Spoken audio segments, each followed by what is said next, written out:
Japan को दिखाते हुए ये मूवी स्टार्ट होती है, जहाँ पर हमें एक आदमी दिखाया जाता है जो कि क्रिमिनल था और वो पुलिस से बचते हुए भाग रहा था। अचानक उस क्रिमिनल को हार्ट अटैक हो जाता है, जिसकी वजह से वो मर जाता है। इसके बाद हमें बड़े क्रिमिनल्स दिखाए जाते हैं जिन्हें कानून ने कोई भी सजा नहीं दी थी। इसके अलावा और भी ऐसे लोग थे जो जेल में थे, वो सब के सब हार्ट अटैक की वजह से मारे जाते हैं। अब ये डेथ होना कोई नेचुरल नहीं था, बल्कि ये सब कुछ एक लड़का कर रहा था जिसका नाम होता है लाइट। असल में लाइट को एक एंशिएंट बुक मिली थी और वो कोई आम बुक नहीं थी, बल्कि वो एक डेथ नोट थी। और जिसका नाम भी उस बुक में लिखा जाएगा वो मर जाएगा, और मरने वाला उसी मेथड से मरेगा जो तरीका बुक में लिखा जाएगा। इसके अलावा ये बुक लोगों पर अपना कंट्रोल भी कर सकती है। अब क्योंकि लाइट को ये बुक मिली थी, तो वो क्रिमिनल्स का नाम इस बुक में राइट करता जा रहा था ताकि बुराई को खत्म किया जा सके। सडन इतनी सारी डेथ्स होने की वजह से पूरी दुनिया में दहशत फैल जाती है और क्रिमिनल्स के दिलों में तो जैसे डर बैठ गया था। इस बात को लेकर गवर्नमेंट काफी हैरान थी। कुछ लोग इसे बुरे लोगों के लिए पनिशमेंट समझ रहे थे गॉड की तरफ से, जबकि कुछ लोग इसे कोइंसिडेंस ही समझ रहे थे, यानी ये सब कुछ इत्तेफाकन हो रहा है। यहाँ पर हम ये भी जान पाते हैं कि लाइट ने बुरे लोगों को मारने के बाद अपना एक नाम भी चूज कर लिया था। उसने अपना नाम चूज किया था कीरा। कुछ लोग तो कीरा को ही अपना हीरो समझ रहे थे और ये न्यूज पूरी दुनिया में काफी वायरल हो चुकी थी।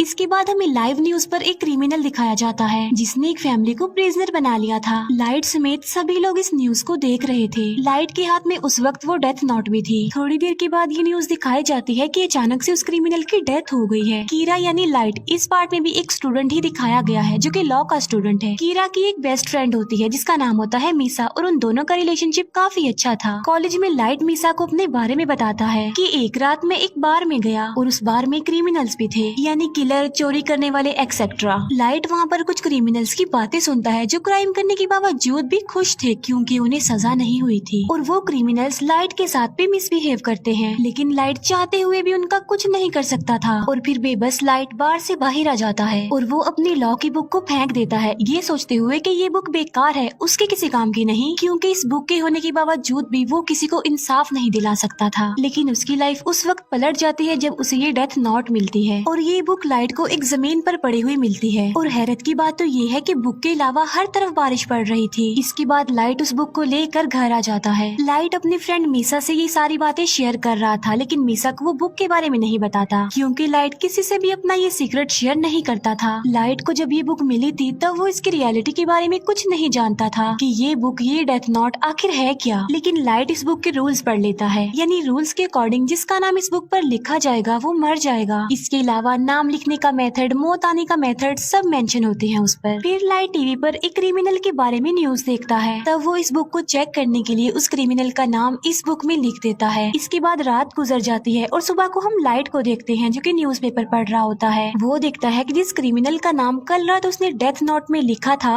वो मर चुका है। ये देखकर लाइट काफी शॉक्ड रह जाता है। इसके बाद भी लाइट को इस बुक पर बिलीफ नहीं आ रहा था, इसीलिए वो इस बुक को दोबारा चेक करना चाहता था। और बुक को चेक करने के लिए लाइट उसी क्रिमिनल के पास जाता है जिसने बार में लाइट के साथ मिसबिहेव किया था, और अब लाइट डेथ नोट में उसका भी नाम लिख देता है और साथ साथ वो उसकी मौत का तरीका भी लिख देता है। लाइट ने उसके लिए मौत का तरीका लिखा था हार्ट अटैक, और देखते ही देखते थोड़ी देर में हार्ट अटैक की वजह से उसकी मौत हो जाती है और लाइट की आंखों के सामने ही वो क्रिमिनल अपना दम तोड़ देता है। ये देखकर लाइट और ज्यादा हैरान हो जाता है। अब क्योंकि लाइट ने सब कुछ अपनी आंखों से देख लिया था, इसीलिए उसे इस बुक पर यकीन आ गया था कि ये बुक और इसके रूल्स बिल्कुल सही काम करते हैं। लाइट जब वापस आ रहा होता है तब वो फर्स्ट टाइम इस बुक के गार्डियन से मिलता है, और इस बुक का गार्डियन था एंजल ऑफ डेथ, यानी मौत का फरिश्ता। अब क्योंकि एंजल ऑफ डेथ देखने में काफी डरावना था, इसी वजह से लाइट उससे डर जाता है। लेकिन लाइट को बाद में ये बात पता चल जाती है कि जिसके पास ये बुक होगी एंजल ऑफ डेथ सिर्फ उसी को ही नजर आएगा।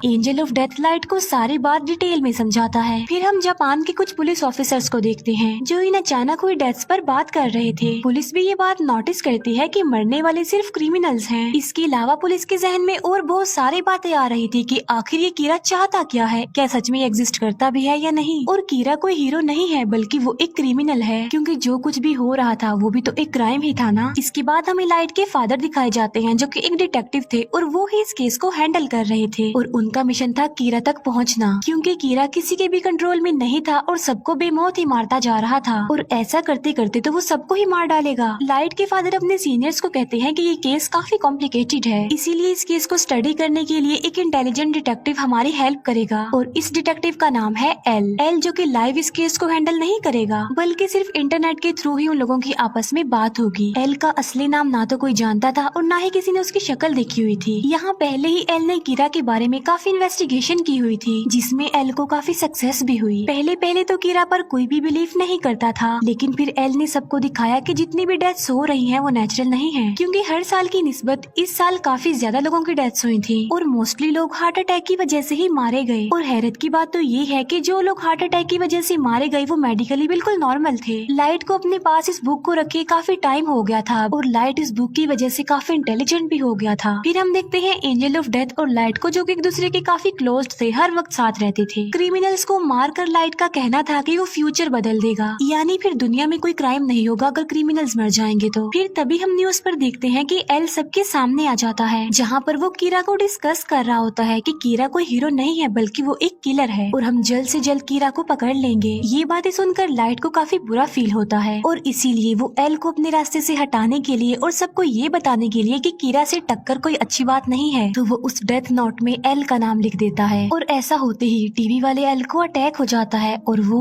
मर जाता है। सब लोग ये देखकर काफी हैरान रह जाते हैं और एल ये देखकर तो काफी खुश हो जाता है, लेकिन लाइट उस वक्त शॉक्ड हो जाता है जब उसे ये पता चलता है कि जो आदमी अभी अभी मरा है वो असली एल नहीं है। फिर हम देखते हैं कि असली एल सामने तो नहीं आता, लेकिन वो टीवी पर बात कर रहा होता है और वो कहता है कि कीरा मैं हूँ असली एल। और टीवी की ये ट्रांसमिशन सिर्फ जापान में ही सेंड की गई, जिससे ये बात तो क्लियर हो गई कि कीरा तुम जापान से ही बिलोंग करते हो। एल ये भी कहता है कि कीरा तुम सिर्फ उसी पर्सन को मार सकते हो जिसका नाम और शक्ल तुम जानते हो। ये देखकर लाइट को काफी गुस्सा आ जाता है और वो काफी वरिड भी था, क्योंकि अब तक वो ये सोचता आ रहा था कि वो नहीं पकड़ा जाएगा, लेकिन अब उसे फिक्र इस बात की थी कि उसका टक्कर लेने वाला एल जो आ गया है, क्योंकि लाइट ना तो उसका नाम जानता था और ना ही कभी उसने उसका फेस देखा था। इसके बाद एल और कीरा की इस फाइट के बारे में काफी डिस्कशन होती है। एल का कहना था कि मैं एक जस्टिस हूँ और कीरा एक किलर है, इसीलिए मैं कीरा को सजा दिलवाऊंगा। एंजल ऑफ डेथ भी इस मैटर में लाइट की कोई हेल्प नहीं कर सकता था, क्योंकि एंजल ऑफ डेथ बेशक बुक के मालिक को नजर आता है लेकिन वो किसी का साथ नहीं देता। फिर हम देखते हैं कि एल इन अचानक होने वाली डेथ्स का डाटा निकाल लेता है और वो ये जान पाता है कि ये डेथ स्कूल्स और कॉलेजेस की छुट्टी के बाद होती है। इसका मतलब ये है कि कीरा एक कॉलेज स्टूडेंट है। फिर सबका शक लाइट पर होता है, क्योंकि उसके फादर एक डिटेक्टिव भी थे और वो कीरा के केस पर इन्वेस्टिगेशन भी कर रहे थे। अब क्योंकि लाइट अपने फादर के डाटा पर एक्सेस कर सकता था, इसीलिए वो शक के दायरे में आ गया। अब क्योंकि वो ये बात जान चुके थे कि कीरा स्कूल्स और कॉलेजेस के ऑफ टाइम में लोगों को मारता है, इसीलिए लाइट अब स्कूल टाइम में भी लोगों को मारने लगा।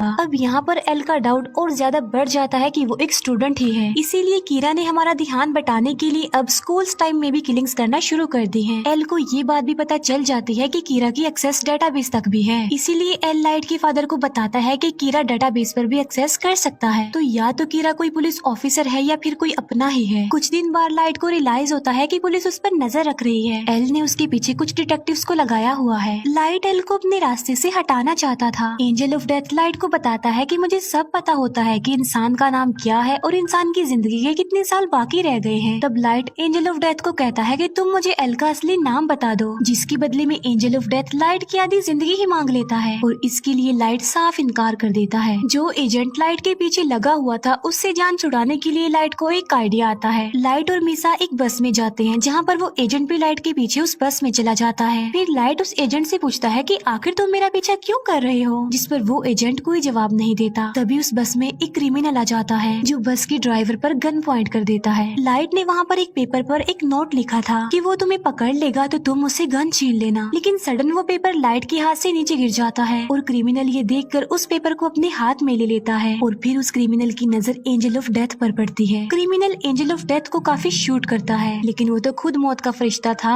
इसीलिए उसे कुछ नहीं होता। ये देखकर वो क्रिमिनल डर जाता है, इसीलिए वो बस रोक कर वहाँ से भाग जाता है। लेकिन एक कार उस क्रिमिनल को हिट कर देती है जिससे वो मर जाता है। ये सब कुछ लाइट के प्लान के मुताबिक हुआ था क्योंकि वो उस FBI एजेंट का नाम जानना चाहता था। इसके बाद लाइट उस एजेंट को कह देता है कि अब तुम मेरा पीछा मत करना। फिर हम उसी FBI एजेंट को देखते हैं जो कि अपनी वाइफ के साथ होता है। अब लाइट क्योंकि काफी इंटेलिजेंट था इसीलिए उसने इन एजेंट से जान छुड़वाने के लिए एक चाल चली थी। वो एल को तो मार नहीं सकता था, इसीलिए वो उन लोगों को मारना चाहता था जिन्हें एल ने हायर किया था। इसीलिए अपनी किलिंग्स का आगाज वो उस FBI एजेंट से करता है। लाइट उस FBI एजेंट से सब एजेंट्स के नाम ले लेता है जो एजेंट्स इस केस में शामिल थे। लेकिन थोड़ी देर बाद ही उस FBI एजेंट की मौत हो जाती है और वो मौत भी हार्ट अटैक की वजह से ही होती है। क्योंकि लाइट उस FBI एजेंट को जिंदा रखना नहीं चाहता था इसीलिए उसने उसको मौत दे दी। अब यहाँ पर सवाल ये उठता है कि अगर कीरा हीरो है तो फिर वो अच्छे लोगों को क्यों मार रहा है। इसके बाद सब FBI एजेंट्स एक एक करके मारे जाने लगे। ये बात एल तक भी पहुँच जाती है और इस वजह से सब पुलिस ऑफिसर्स काफी डर जाते हैं क्योंकि उन्हें लग रहा था कि कीरा के हाथों एक ना एक दिन वो भी मारे जाएंगे। बहुत सारे पुलिस ऑफिसर्स तो इस केस को अधूरा छोड़कर ही चले जाते हैं। अब क्योंकि पुलिस के पास और कोई भी ऑप्शन नहीं बचा था इसीलिए वो एल को कहते हैं कि हम आपसे मिलना चाहते हैं। फिर सब पुलिस ऑफिसर्स एल से मिलने जाते हैं। यहाँ पर हमें फर्स्ट टाइम एल दिखाया जाता है जो कि बिल्कुल यंग था और किसी बच्चे की लुक दे रहा था और एजेंट तो वो कहीं से भी नहीं लग रहा था। फिर हम देखते हैं कि उस एजेंट की वाइफ भी अपने हस्बैंड की मौत पर इंक्वायरी कर रही है और वो मीसा से भी मिलती है।